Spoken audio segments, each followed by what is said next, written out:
26 जानेवारीच्या भाषणाची सुरुवात करूया. हे स्किल तुमच्याकडे असलं पाहिजे. तुम्ही कितीही कुठल्या विषयावरती भरकटलात तरी तुम्ही मुख्य विषय सोडला नाही पाहिजे. मी भावाकडे कितीही गेलो तरी मी पुन्हा कुठे आलो पाहिजे 26 जानेवारी. आणि हे का तर ते गरजेचं होतं. म्हणजे ते नाही का पंचायत समिती वगैरे ते सरपंच ना उपसरपंच म्हणून सगळं सांगितलं. तर बघा 26 जानेवारीच्या भाषणाची सुरुवात.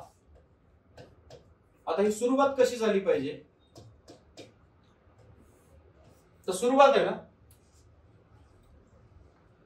प्रथमतः डॉक्टर बाबासाहेब आंबेडकरांचा फोटो असतो माहिती तुम्हाला.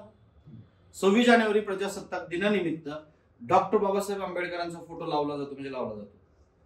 प्रथमतः काय करायचं जेवढे तिथे फोटो असतील छत्रपती शिवाजी महाराजांचा फोटो असेल,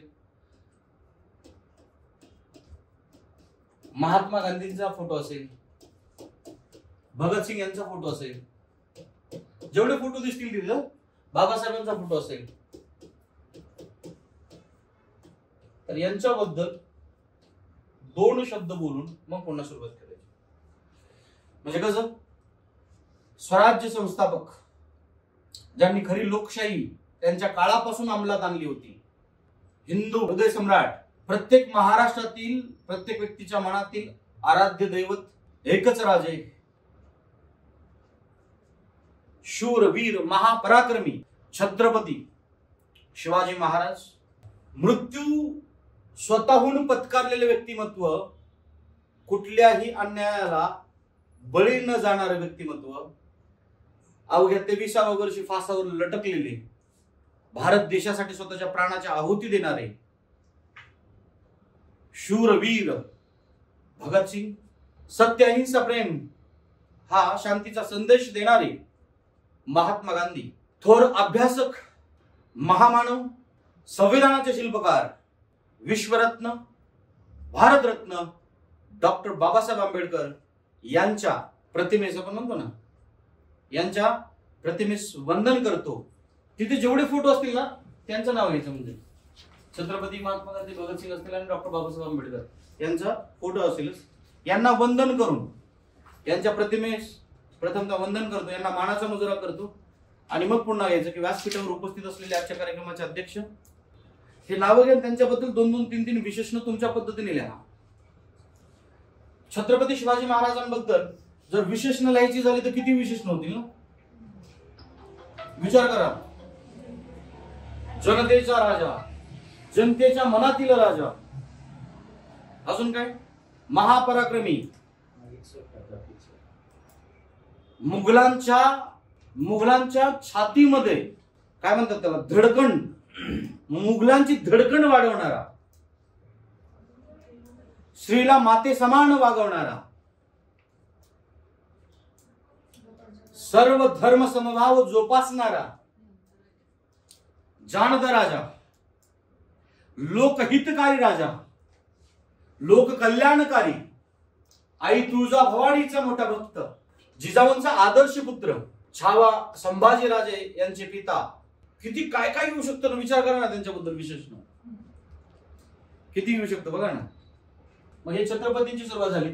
मग नंतर भगतसिंगांबद्दल काय काय येऊ शकतं ते बघा. महात्मा गांधीजींबद्दल काय काय येऊ शकतो. बॅरिस्टर, सत्य अहिंसा प्रेम हे शब्द सांगणारे, अहिंसेच्या जीवावरती भारताला स्वातंत्र्य मिळवून देणारे, परखड वक्ते, अहिंसेला भारताला स्वातंत्र्य मिळवून देण्याचा चंग बांधणारे, हरिजनांचे कैवारी, असं बरंच काय काय येऊ शकतं त्यांच्याबद्दल. भगतसिंग यांच्याबद्दल काय काय येईल. जन्मल्यापासून फक्त भारत देशाचा विचार करणारे, मातेचं संरक्षण करणारे, भारत माता हीच माझी माता हा निश्चय करणारे, इंग्रजांविरुद्ध